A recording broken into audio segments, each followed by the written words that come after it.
इसलिए संत वैष्णव तो कहते हैं कि एक थाली में पाए सभी, ऐसा भारत बना दीजिए। अर्थात कि किसी से द्वेष भाव न रहे। जो आजकल द्वेष भाव चल रहा है ना, वो कैसे कर रहा है ये? बोली ये द्वेष भाव जीवन में न रहे लोगों के। जहां पर द्वेष भाव होता है वहां पर सारे सिस्टम बिगड़ते ही हैं। द्वेष भाव से परे होकर जीवन जिया जाए। भारतवर्ष में तो ऐसा जीवन जिए। संत कहते हैं ना, एक थाली में पाए सभी श्री राधे, ऐसा भारत बना दीजिए।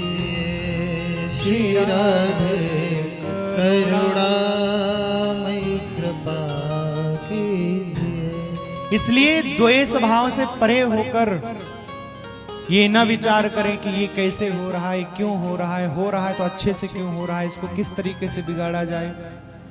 इस स्थिति और परिस्थिति में लगकर सिस्टम बिगड़ता है। इसलिए संतों की ये बात सुन लो कि तुम्हारे बिगाड़ने से कुछ बिगड़ेगा भी नहीं, और जिसे किशोरी जी संभालना चाहे वो कभी बिगड़ भी नहीं सकता, क्योंकि किशोरी जी ने उसे पकड़ रखा है। किशोरी जी बना रही है कि कुछ न बिगड़ेगा तुम्हारा, श्री जी के चरणों में आने के बाद सब कार्य होंगे तुम्हारे, राधा रानी को मनाने के बाद। इसलिए सभ्यता हो जीवन में। आप ये विचार ना करो, आजकल यही चल रहा है महाराज, लोग अपने दुखी से दुखी नहीं है। आपके पास एसी नहीं है इससे आपको कष्ट नहीं है, आपके पड़ोसी वाले के कमरे में एसी कैसे लग गई इस बात से वो ज्यादा दुखी है। वो भले ही साइकिल से चल लेगा, उसको उसका दुख नहीं, लेकिन पड़ोसी कैसे 4 व्हीलर से चल रहा है उसका बड़ा कष्ट है। बोले ये द्वंद्व मिटे। संत यही बात कह रहे हैं कि एक थाली में पाए सभी, ऐसा भारत बना दीजिए। एक थाली में पाने का अर्थ है किसी से द्वेष भाव न रहे। हमने इतनी मेहनत करी, आज तक कमरा शुद्ध नहीं कर पाया, पड़ोसी तो कुछ भी नहीं करता, पता नहीं कैसे बिल्डिंग पे बिल्डिंग बनाता जा रहा। अरे भाई, चुगली प्रपंच करके जलने से कुछ नहीं होगा, करो मेहनत, तुम भी करोगे।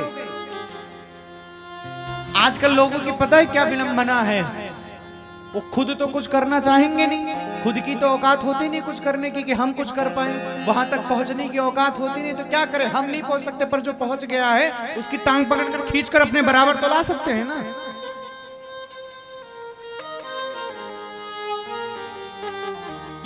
ये पड़ गया है जीवन में लोगों के। और करो तुम कब तक करोगे? अरे किशोरी जी ने जिसे थाम लिया हो, किशोरी जी ने जिसे पकड़ लिया हो, तो तुम तो क्या, तुम्हारे माई बाबा पर बाबा सब लग जाएंगे, फिर भी कुछ नहीं होने वाला है। लगे रहो।